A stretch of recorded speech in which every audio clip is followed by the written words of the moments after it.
Welcome to Jessie at Home. This video is part of a series on these 3 picot flowers and this little picot leaf. And in this video we will be doing this tutorial on the medium-sized picot flower. If you would like the information on the other picot flowers and the picot leaf, that's all at jessieathome.com. And if you happen to be watching this video on YouTube, you can look below the video in the description section and there is a link that will take you to the post on jessieathome.com where you can find the patterns for all of these little flowers. So this is the one we're making, the medium-sized guy. So to make him, we're going to start off with chaining 4 and joining into a ring. So we chain 4, 1, 2, 3, 4. Slip stitch into the first chain to make a ring. Okay, now we are going to make 10 single crochets into this loop. So we're going to start off with a chain 1, and that does not count. It does not count as one of our first single crochets. Now we're just going to make 10 single crochet into this loop, and I'm working over top of my yarn end. It will give me a way to tighten up my hole in the center of my flower later. 1, 2, 3, 4, 5. Oh my goodness. 6, 7, 8, 9, 10. 10 single crochet, slip stitch to form, to close your round. Now if you're one of those people who gets nervous that you might have lost a stitch or gained a stitch or somewhere along the way, you can always count your loops to make sure that there are 10 of them on the top of your work. We have 1, 2, 3, 4, 5, 6, 7, 8, 9, 10. Look at that. I put my stitch 1 too early. Okay? Ta-da! See? We all do that sometimes. I might have added an extra single crochet in there, or I might have just put it in the wrong spot.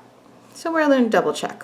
1, 2, 3, 4, 5, 6, 7, 8, 9, 10. Ta-da! Easy peasy. All right, now we are going to make our 5 petals. To do that, we're going to chain 2 and then double crochet into the same stitch.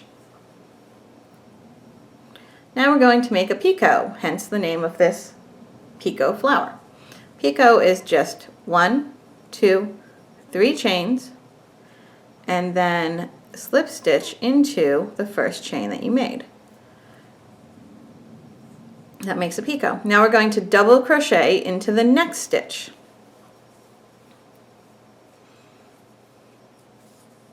Chain 2, slip stitch into the same stitch. And we have 1 petal. And let me show you that again, okay? We are going, oh, look at that. Split my yarn. We are going to chain 2, 1, 2, double crochet into the next stitch, picot, slip stitch into the first of those 3 chains to make that picot. Okay, double crochet into the next stitch,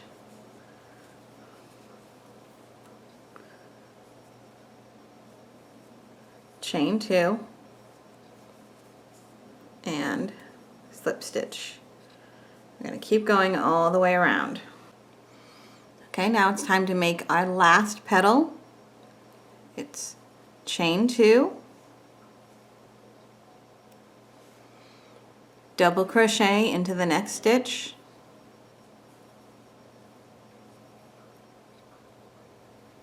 picot, which is chaining 1, 2, 3, slip stitch into that first of those 3 chains. Now we're going to double crochet into the next stitch, chain 2, and then slip stitch into that same stitch. Okay, that's the end of it. So now we clip our thread and pull through. Okay, now we're going to weave in our ends.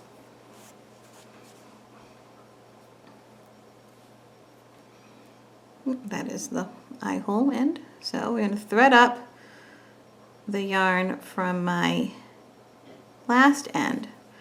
Now, here is the yarn from the start of my flower. I probably should have left myself a longer tail.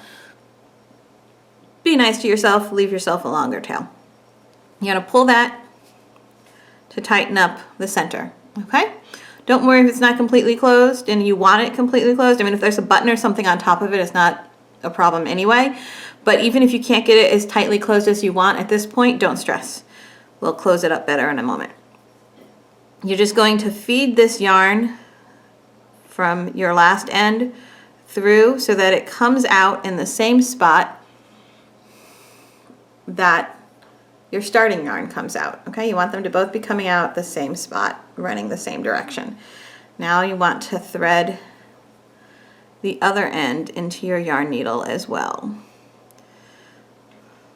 You don't often bury both ends in the same spot, but when you're talking about something worked in the round like this, it works nicely. I'm cutting my ends so that they're the same length, just makes life a little easier. Now, you can see that my yarn is running clockwise through my flower, okay? What I'm going to do now is continue that clockwise with the yarn just through a few more stitches.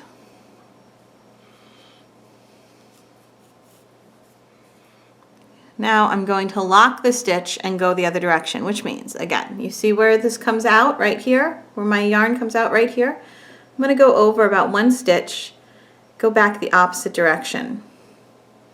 That's going to lock my stitches in place. Now if you want to be able to really tighten up that hole even more, oh look at that, I wasn't paying attention and I just snagged my flower.